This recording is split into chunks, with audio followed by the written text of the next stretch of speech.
అందరికీ నమస్తే అండి. దిగజారుడుతనం గురించి ప్రకాష్ రాజ్ గారు మాట్లాడుతున్నారండి. దాదాపు ఒక 3, 4 రోజుల తర్వాత అనుకుంటా. ఇన్ని రోజులు కూడా సైలెంట్‌గానే ఉన్నారు. ఈ రోజున ఒక వీడియో రిలీజ్ చేశారు. ఏమని మాట్లాడుతున్నారో ఒకసారి వినిపిస్తా వినండి. నేను మౌనంగా లేదు అన్నీ హ్మ్. చూస్తున్నా. మంచిది. ఎంపీలు, ఎమ్మెల్యేలు, వాళ్ళ ఇన్‌ఫ్లూయెన్స్‌తో జన సైనికులు, హ్మ్. కొందరికి అమ్ముడుపోయిన ఛానల్‌లు, యూట్యూబర్సు, సోషల్ మీడియాలో మీ అబద్ధాలు, మీరు కట్టుతున్న కాల్పనిక కథలు, మీ బూతులు అన్నీ వింటున్నా. మీ అందరికి నా సమాధానం ఇంతే. దిగజారండి. దిగజారండి. దిగజారుతూనే ఉండండి. ఇది మీ దిగజారుడుతనానికి ఆరంభం మాత్రమే. ఒక్కసారి సమాధానం అంటే మేము మీకు సమాధానం చెప్పాలంటే చాలా చెప్పొచ్చు. ఒకసారి మీరు ఆలోచించండి. ఎవరు దిగజారిపోయారు? ఏ స్థాయి నుంచి ఏ స్థాయికి ఎవరు దిగజారిపోయారు? విలక్షణ నటుడు అనే స్థాయి నుంచి ఒక సాధారణ యూట్యూబర్, అది కూడా హిందువులను ఉద్దేశించి, హిందూ మతాన్ని కావచ్చు, హిందూ దేవుళ్ళని కావచ్చు, హిందూ వాదుల్ని కావచ్చు, పచ్చి బూతులు మాట్లాడే ఒక యూట్యూబర్కి మద్దతుగా వాడి ఛానల్లోనే లైవ్ పెట్టి మాట్లాడి ఆ స్థాయి నుంచి ఈ స్థాయికి ఎవరు దిగజారిపోయారు? మీరు కాదా? మీరా దిగజారిపోయింది? మిమ్మల్ని విమర్శించే వ్యక్తులదా? అంటే మీరేమని మాట్లాడుతున్నారంటే, నన్ను విమర్శించే ప్రతి ఒక్కరు దిగజారిపోయారు అని మాట్లాడుతున్నారు. లేదు. మీరు దిగజారిపోయారు కాబట్టికే మీరు దిగజారిపోయారండి అని చెప్పేసని మీకు గుర్తుకు చేస్తున్నాం అంతే. లేకపోతే వాడి వీడియోలో ఏ వీడియో అయినా సరే బూతులు లేకుండా లోఫర్ నా కొడకల్లారా, నా కొడకల్లారా, ఎరగదీస్తాం, పొడుస్తాం, నోట్లో ఏం పెట్టుకున్నారో, మహిళలను ఉద్దేశించి అయితే లకారాలతోటి, మాతోటి, ఇంకోటి పచ్చి బూతులు మాట్లాడే వ్యక్తితో మీకు పరిచయాలు ఏంటండి? ఎవరు దిగజారిపోయారు? మీరా? లేకపోతే మిమ్మల్ని విమర్శించే వాళ్ళు దిగజారిపోయారా? మీరు దిగజారిపోయారు. ఏ స్థాయి నుంచి ఏ స్థాయికి దిగజారిపోయారో మీరు ఆలోచించుకోవాలి, మేం కాదు. పైగా ఏడవలేక నవ్వుతుందనమాట. ప్రకాష్ రాజ్ అనే వ్యక్తి ఈ వీడియోలో ఏడవలేక నవ్వుతూ సమాధానం చెప్తున్నాడు. నాకు అదే కనపడుతుంది. మీరు దిగజారిపోయారు.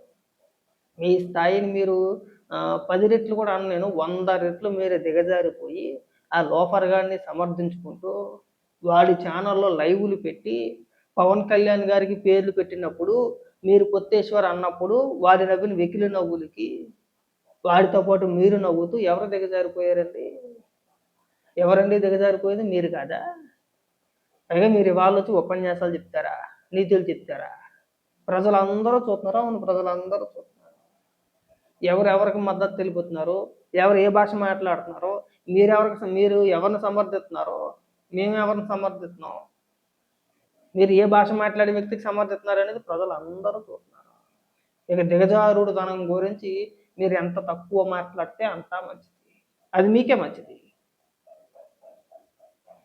మొత్తం ప్రపంచం మీ దిగజారుడుతనాన్ని చూస్తుంది. సరే. సో దిగజారడం సామర్థ్యం పైన మీకున్న నమ్మకాన్ని మాత్రం దిగజారనివ్వకండి. ఇలాగే కాస్త గట్టిగా దిగజారండి, అరుస్తూ దిగజారండి, 4 వైపుల నుండి దిగజారండి, సిగ్గు లేకుండా దిగజారండి. మీలాగే మీరు ఎలాగైతే సిగ్గు లేకుండా దిగజారిపోయారో ఖచ్చితంగా మిమ్మల్ని విమర్శించాలంటే మేము కూడా సిగ్గు వదిలేయాల్సిందేగా, తప్పదు కదండి. మీరు అన్నీ విడిచేశారు. విడిచిపెట్టింది ఈదికి పెద్ద అన్నట్టుగా మీ స్థాయిని మీరు తగ్గించుకొని మీరన్నీ విడిచిపెట్టేసి ఒక లోఫర్ గాడికి మద్దతుగా వాడి ఛానల్స్లో లైవ్లు పెట్టి మీరు విమర్శించిన మాటలు గుర్తుకు లేదా మీకు? మీరు 4 వైపుల నుంచి గట్టిగా దిగజారిపోయారు. మీరేమి ఇక్కడ ఉపన్యాసాలు ఏమి చెప్పనవసరం లేదు. పైగా ఏమని మాట్లాడతారో ప్రశ్నిస్తున్నారా? మాట్లాడదాం. నెక్స్ట్ దాని గురించే మాట్లాడదాం. ఒకసారి ఇంకో కొద్ది వినేద్దాం, విన్నాక మాట్లాడదాం. దిగజారడంలో మీకు మీరే సాటి అనే గర్వంతో దిగజారండి. మంచిది. మీరెంత అరిచినా, ఎన్ని కథలు చెప్పినా అలాంటి ప్రశ్నించే గొంతు ఆపలేరు. సార్ ఏమంటున్నారు?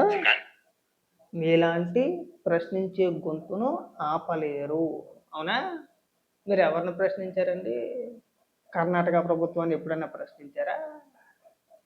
లేదంటే అక్కడ ప్రతిపక్ష పార్టీని ఉద్దేశించి ఏ రోజన్నా మాట్లాడారా? లేదు. మీకు అన్ని రాష్ట్రాల్లోనూ కూడా ఓట్లు ఉన్నాయి కదా! ఎప్పుడైనా తమిళనాడు రాజకీయాల గురించి ఎప్పుడైనా మాట్లాడారా? అక్కడ ప్రభుత్వాన్ని గాని, అక్కడ ప్రతిపక్ష నాయకుల్ని గాని ఉద్దేశించి ఏ రోజైనా మాట్లాడారా? లేదు. పోనీ ఆ 2 రాష్ట్రాల సంగతి పక్కన పెట్టండి. మన తెలుగు 2 రాష్ట్రాల గురించే మాట్లాడుకుందాం.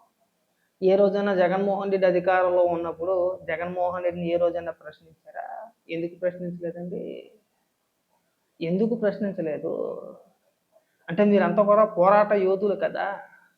ప్రశ్నించే మనస్తత్వం కలిగిన వ్యక్తులు కదా! ఎక్కడ అన్యాయం జరిగినా మీరు ఓర్చుకోలేరు కదా! సహించలేరు కదా! అన్నం మానేత్తాం కదా! తిండి తినం కదా మనం. మనం మందు, మద్యం ముట్టుకోం కదా!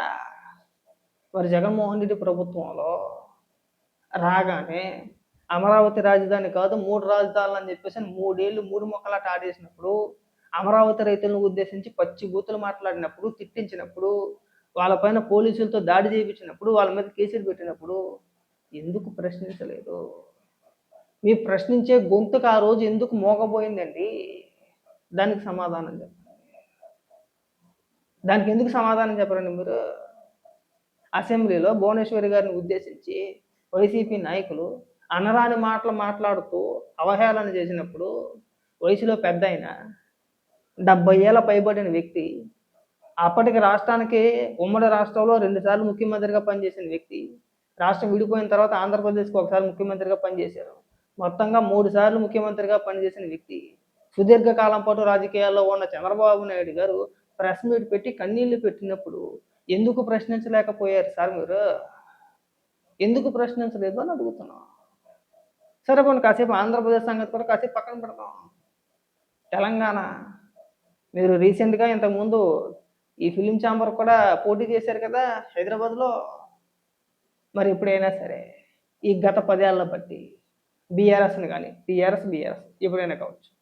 కేసీఆర్‌ని గాని, కేటీఆర్‌ని గాని, లేదంటే ప్రస్తుత కాంగ్రెస్ ప్రభుత్వాన్ని గాని, లేదంటే అక్కడ రాజకీయ నాయకులను ఉద్దేశించి కానీ, లేదంటే ఆ రాష్ట్ర పరిస్థితుల గురించి కానీ, ప్రభుత్వం పైన కానీ ఎందుకు సార్ మీరు ప్రశ్నించరు? ప్రశ్నించే గొంతుక కదా మీరు. ఏ ఆంధ్రప్రదేశ్ ఒక్కటే కనబడిందా? అందులోనూ పవన్ కళ్యాణ్ గారు ఒక్కరే కనబడ్డారా మీరు ప్రశ్నించడానికి? ఇంకెవరో కనబడలేదా? ఎందుకు? ఎవరి కోసం? ఎవరికి లబ్ధి చేకూరుద్దామని? ఎవరికి మేలు చేద్దామని చెప్పేసని? సార్ ఎవరు సార్ ముసుగులో ఇక్కడ పోరాటాలు చేసేది? మీరా? మేమా? మీ అసలు పేరేంటి? ప్రకాష్ యాంటోనీ రాయ్. మీరొక క్రిస్టియన్. అవునా కాదా? ఉన్నమాట కాదా? మీరు అనేక సభల్లో మీరు మాట్లాడిన మాటలు వాస్తవం కాదా? మీరు చర్చిల్లో స్పీచ్‌లు ఇవ్వలేదా? ప్రసంగాలు మీరు ఇవ్వలేదా అండి? ఇచ్చారా లేదా? సార్ మీరు ఇక్కడ ఎవరికి సపోర్ట్ చేస్తున్నారు? ఎవరిని ప్రశ్నిస్తున్నారు? మీరు మాట్లాడొద్దు అని చెప్పేసని మేము అనట్లేదండి. మాట్లాడడానికి, విమర్శించడానికి, ప్రశ్నించడానికి మీకు పవన్ కళ్యాణ్ అనే వ్యక్తి మాత్రమే దొరికారండి. ఇంకెవరు లేరా? దేశంలో ఏ రాష్ట్రాలతోని మీకు సంబంధాలు లేవా? ఎక్కడా పని చేయలేదా మీరు? అంటే మీరు మాట్లాడతారు కదా! తెలుగు చిత్ర పరిశ్రమలో నేను ఒక పని చేశాను అని మాట్లాడతారు కదా! ఏం మీరు తమిళ్‌లో చేయలేదా అండి? మరి తమిళనాడులో పని చేయలేదా? తమిళ సినిమాల్లో మీరు నటించలేదా? అలాగే కర్ణాటకలో చేయలేదా? కర్ణాటక సినిమాల్లో మీరు నటించలేదా? మీరు హిందీలో సినిమాలు నటించలేదా? నటించారుగా. అన్ని భాషల్లోనూ నటించారు కదా మీరు. మరి ఎందుకు సార్ మీరు మీకంత ప్రత్యేక శ్రద్ధ మీకు? మా పైనే ఎందుకు? రైట్ మీరు ప్రశ్నించొచ్చు మేము కాదనట్లేదు. మీరు అందరిని విమర్శించొచ్చు. విమర్శించే హక్కు అందరికీ ఉంది. ప్రశ్నించే హక్కు అందరికీ ఉంది. అందరిని ప్రశ్నించాలి. మనం పర్టిక్యులర్‌గా సెలెక్ట్ చేసుకోకూడదు. జగన్మోహన్ రెడ్డి అధికారంలో ఉన్నప్పుడో, లేదంటే పక్క రాష్ట్రాల గురించి మానేసో, ఒకవేళ జగన్మోహన్ రెడ్డిని విమర్శిస్తే ఏమన్నా అనుకుంటారేమో అని మొహమాటానికి గత 5 ఏళ్ల కాలం పాటు కళ్ళు మూసుకొని పడుకొని, జగన్మోహన్ రెడ్డి ఓడిపోగానే జస్ట్ ఆస్కింగ్ అని చెప్పేసని గుడ్డలు చించేసుకొని ఇక్కడికొచ్చి పెద్ద పెద్ద ఉపన్యాసాలు మీరు ఇవ్వకూడదు. ఎవడికి తెలియని మీ డ్రామాలండి. మాకు తెలియని డ్రామాలా? మేము చూడట్లేదా? చూపించండి సార్. ఒకవేళ లేదండి నేను అన్ని ప్రభుత్వాలని ప్రశ్నించాను అని అనుకుంటే మీరు కర్ణాటకలో కర్ణాటక ప్రభుత్వాన్ని మీరు ఎన్నిసార్లు ప్రశ్నించారో చూపించండి. గత 10 ఏళ్లలో ఒకవేళ బీఆర్ఎస్ అధికారంలో ఉన్నా, తెలంగాణలో కాంగ్రెస్ అధికారంలో ఉన్నా, ఈ ఈ రీసెంట్ కాలంలో రేవంత్ రెడ్డి గారు ముఖ్యమంత్రి అయిన తర్వాత మీరు కాంగ్రెస్ ప్రభుత్వాన్ని ఎన్నిసార్లు విమర్శించారు, అక్కడున్న బీజేపీ నాయకుల గురించి ఎన్నిసార్లు విమర్శించారు, లేదంటే అక్కడున్న బీఆర్ఎస్ నాయకుల గురించి ఎన్నిసార్లు విమర్శించారు, ప్రశ్నించారు. అలాగే ఆంధ్రప్రదేశ్‌కి సంబంధించిన వ్యక్తుల పైన మీరు ఎన్నిసార్లు ప్రశ్నించారో దానికి సమాధానం చెప్పండి. ఎందుకు చెప్పరండి? ప్రశ్నిస్తే అందరిని ప్రశ్నించాలి. మీరు ఇక్కడికి వచ్చి నీతులు చెప్పడం. సార్ మేము అంత ఎర్రపాపలు ఏమీ కాదు. మీరేదో ఎటకారంగా, వ్యంగ్యంగా, వెకిలి నవ్వులు నవ్వుతూ వీడియోలు చేసినంత మాత్రాన జనాలంత పిచ్చోళ్ళు కాదు. జనాలకి తెలుసు. ప్రశ్నించడం అంటే కేవలం పవన్ కళ్యాణ్ గారిని టార్గెట్ చేయడం కాదండి. ఎందుకు టార్గెట్ చేశారు మీరు?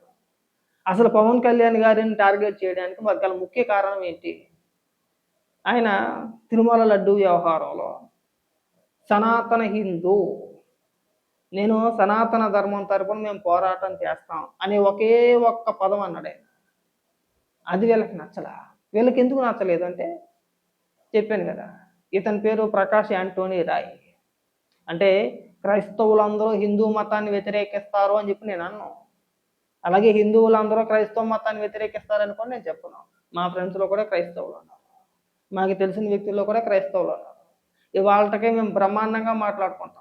మాకు ఎలాంటి విభేదాలు లేవు. మతపరంగా కానీ కులపరంగా కానీ ఎలాంటి విభేదాలు లేవు మాకు. అలాంటిది మీలాంటి కొంతమంది వ్యక్తులు ఉంటారు పర్టికులర్గా మతాన్ని ఉద్దేశించి మతపరమైన టార్గెట్ చేయడానికి. మరి మీరు ఒక క్రైస్తవుడు అయ్యుండి, నేను ఓపెన్గానే చెప్పిన, మీరు ఒక క్రైస్తవుడు అయ్యుండి పవన్ కళ్యాణ్ గారు తన మతం గురించి మాత్రమే మా మతాన్ని మేము కాపాడుకోవాలని మాట్లాడితే మీకు వచ్చిన నొప్పేంటి? క్రైస్తవులు ఎవరన్నా అన్నారా? లేదు. క్రైస్తవ మతం గురించి ఏ రోజైనా మాట్లాడామా? లేదు. ఎవరినైనా కించపరిచామా? లేదు. లేదంటే ఇంకొక రకమైన వ్యాఖ్యలు ఏమన్నా చేసామా? అది కూడా లేదు. మరి మీకెందుకు వచ్చిన నొప్పేంటి? అంటే అందరూ కూడా ఈ దేశంలో క్రైస్తవులు క్రైస్తవ మతం గురించి మాట్లాడుకోవచ్చు, ముస్లింలు ముస్లిం మతం గురించి మాట్లాడుకోవచ్చు. వాళ్ళు మాట్లాడితే భావ ప్రకటన స్వేచ్ఛ. మా హిందువుల గురించి మేము మాట్లాడుకుంటే మాత్రం మతం మాట. సరే ఎక్కడ లాజిక్ అండి ఇది? మీకే నా హక్కులు మాకు లేవా? మేము మాట్లాడుకోకూడదా? మాకు జరిగిన అన్యాయాల గురించి మేము మాట్లాడుకోకూడదా? కనీసం హిందూ ధర్మం లేదంటే సనాతన ధర్మం అని పేరెత్తే అర్హత కూడా మాకు లేదా? ఒకవేళ అలా ఎవరన్నా మాట్లాడితే మీరు అందరూ టార్గెట్ చేస్తారండి. పైగా బూతులు మాట్లాడే వ్యక్తులు, పొద్దున్న లేగితే అమనా బూతులు మాట్లాడే రావణ్ గాడి యూట్యూబ్ ఛానల్కి లైవ్కి వెళ్ళి మీరు కదా దిగజారిపోయింది. వాడు ఎవరిని సమర్థిస్తాడో ఎవరిని విమర్శిస్తాడో అనేది అందరికీ తెలిసిందే. నేను ఇక్కడ మతపరమైన అంశాల గురించి మాట్లాడట్లేదు. పొద్దున్న లెగితే రావణ్ అనే వ్యక్తి హిందువులను ఉద్దేశించి పచ్చి బూతులు మాట్లాడుతూ ఉంటాడు. మీరు ఎవరికి మద్దతు తెలిపారు? వాడికి మద్దతు తెలిపారు. వాడి ఛానల్లోకి వెళ్ళి వాడి ఛానల్లో కూర్చొని వాడికి మద్దతు తెలుపుతారు. పైగా మీరు ఇక్కడికి వచ్చి ఏమని మాట్లాడతారండి? జస్ట్ ఆస్కింగ్ తొక్క తోటకూర అని వచ్చేసి మా మీద పడి ఏడుస్తారా? మీ ప్రేమలో, మీ ప్రశ్నించే తత్వాలో, మీ ఉద్దేశాలు, మీ ఆలోచన విధానాలు అన్నీ తెలుసు. మీరు ఎవరి కోసం పనిచేస్తున్నారు అనేది తెలుసు. మీరు ప్రత్యక్షంగా పరోక్షంగా ఎవరికి మేలు చేయాలనుకుంటున్నారో కూడా నాకు తెలుసు. అనవసరంగా గుడ్డలు దించుకోమాకండి. రావణ్ గడు లోపలికి వెళ్ళిపోవడానికి జడా శ్రావణ్ కుమార్ ఒక కారణం అయితే, రెండో రీజన్ మీరే. వాడు ఏమనుకున్నాడంటే ప్రకాష్ రాజ్ లాంటి వ్యక్తులే నేను పిలితే లైవ్లకు వచ్చేస్తున్నారో, నాకు వాట్సాప్లో మెసేజ్లు పెడుతున్నారో, నేను ఏ ట్వీట్ వేయాలి ఏంటి అని చెప్పేసి అని, నేను పెద్ద తోపు తురుంకానని చెప్పేసి వాడు ఎక్కడ భూమి మీద నిలబడాల. మీరంతా వాడికి అండగా నిలబడతారన్న పిచ్చి భ్రమలో బతికేసాడు. మీ అండ చూసుకొని ఇష్టానుసారంగా మాట్లాడాడు. వాడు ఒక్కడే కాదు, ఆ సభలో ఇంకా చాలామంది మాట్లాడాడు హిందువులను ఉద్దేశించి. పేర్లు అప్రస్తుతం మళ్ళీ చెప్తే ఏడుస్తారు. ఏదైనా సరే మన హద్దుల్లో మన పరిధిలో మనం ఉన్నంత వరకే. పరిధి దాటేసిన తర్వాత మన చెయ్యి దాటిపోయిన తర్వాత ఎంత బాధపడినా ఉపయోగం లేదు. ఇవాళ ఇన్ని ఉపన్యాసాలు ఎదుటోడికి నీతులు చెప్పే బదులు అదేదో వాడికే చెప్పుంటే కదా, ఒరే అబ్బాయి అలా మాట్లాడకూడదు, తప్పు. హిందువులను ఉద్దేశించి హిందూ మతాన్ని ఉద్దేశించి మనం అందరినీ ఆనా కొడకలారా ఈనా కొడకలారా లోపల నా కొడకలారా అని బూతులు తిట్టకూడదు. సమాజం యాక్సెప్ట్ చేయదు.